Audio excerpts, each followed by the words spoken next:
I'm Greg Jarrett. You're in the strategy room where the Contract for America was, you may recall, the centerpiece of the GOP retaking Congress back in 1994. And now there are calls for a new contract to be made. In a column out this week on FoxNews.com, Liz Peek says, quote, voters must demand real solutions from the president we elect in 2016. Not just empty promises and sound bites. Creative solutions that include streamlining our government while also spending money on real needs. Liz Peek joins us now to explain, along with Stephen Sigmund, Executive Director of Global Gateway Alliance. Good to see you. Thanks. Liz, really interesting column, provocative, a new contract with America. Is that anger and frustration over existing political structures what is fueling some of the attraction to Donald Trump? I think undoubtedly. I think people are fed up, and just as they were in 1994, they're fed up at, it's interesting, if you go back and read about the Contract with America and how it was presented, Congress self-serving, Congress coming up with 1,000-page bills that no one knew what was in it, et cetera. A lot of the same things we're all concerned about today. A little bit different issues. Crime was out of control at that time, and that led to now, to the kind of sentencing issues that now are under attack. But basically, there are so many things that our nation needs to address, and no one's really talking real stuff. It's all right, left, kind of talking points. I'm so bored with it, and I think many people are just angry about it. And yes, so I do think to find Donald Trump, who, look, as effective as he may be on some fronts, the guy is a bit of a seriously a blowhard, and he's not got an uncheckered past in many regards. It's it is silly season in the primary time, that's no question about it, but to find him topping some polls, that tells me something is actually wrong, and I think our politicians should be listening. Is he tapping into a real anger in America over the kinds of politicians that are running for president in 2016, and that is a lot of career politicians who have received the lowest rating ever among the American people in terms of performance of Congress?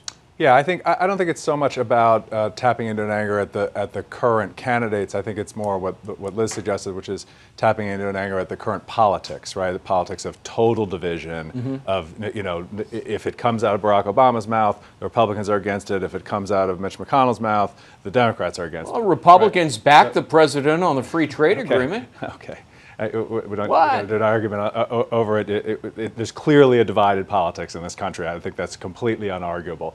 Most of Liz's prescriptions, which I read, as a Democrat, I agree with. The problem I think Republicans have is there are more Democratic prescriptions than Republican prescriptions. Immigration reform, education. Get rid of Obamacare was number 7. Education reform. Are you saying Democrats are in favor of that? Spending on infrastructure. The only one I disagree with is getting rid of Obamacare, which has in fact done what it was supposed to do, which is insure more Americans and contain the cost of health. And create fraud, which we've been reporting all day long. Right.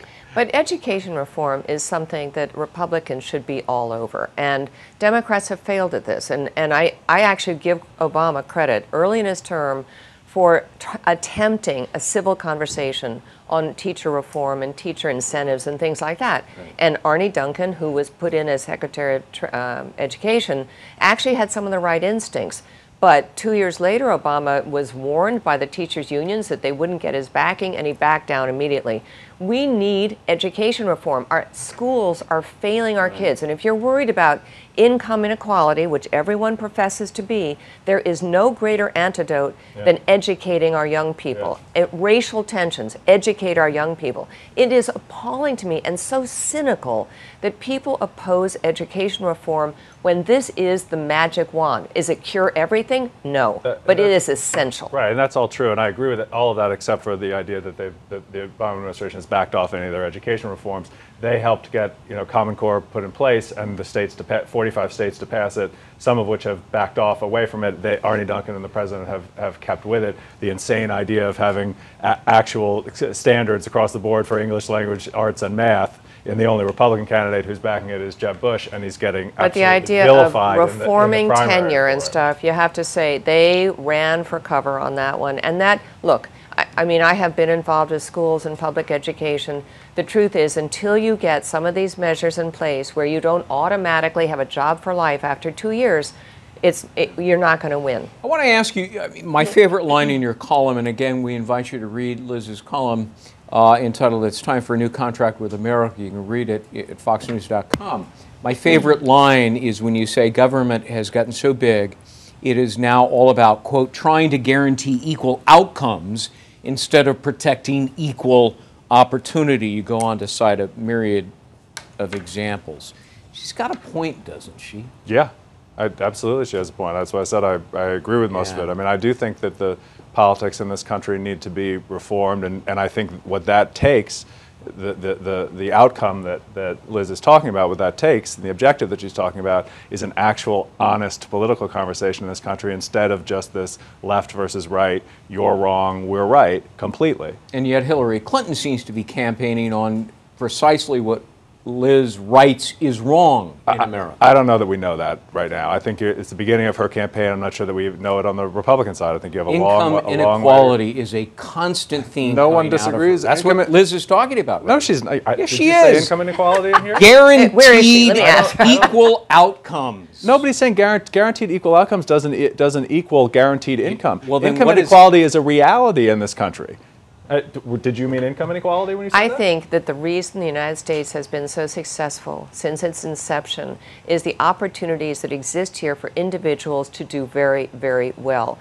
Most of the polling, you like polling, I do too, shows people are not so worried about people making a lot of money in this country. What's worrisome is not even the gap. People aren't even so worried about that. What they're worried about is that middle class people are not seeing income grow. And why is that? Because we have not stressed above all things since the financial crisis job creation, which is the way to get incomes to grow. I mean, honestly, I sit here and look at Janet Yellen talking about wages aren't increasing. We can't understand it. 93 million people in the workforce are not working. Do you think that's just a little bit of an overhang on labor supply and wages? Yes. Make that the top priority. Put people to work. And I don't mean in a draconian sense. Give them opportunities to work. Again, we come back to education. We don't talk about the 47 job training programs that yield zip. We're talking about getting rid of all the impediments. I don't think you're right about that as well. We've got to leave it at that. I'm out of time. Sigmund, Liz Peek. She gets the last word because it's her column. Fair point. Okay, that's point. fair. Her column. All right. Check out Liz's column on foxnews.com for more on this developing story. I'm Greg Jarrett. Thanks for watching.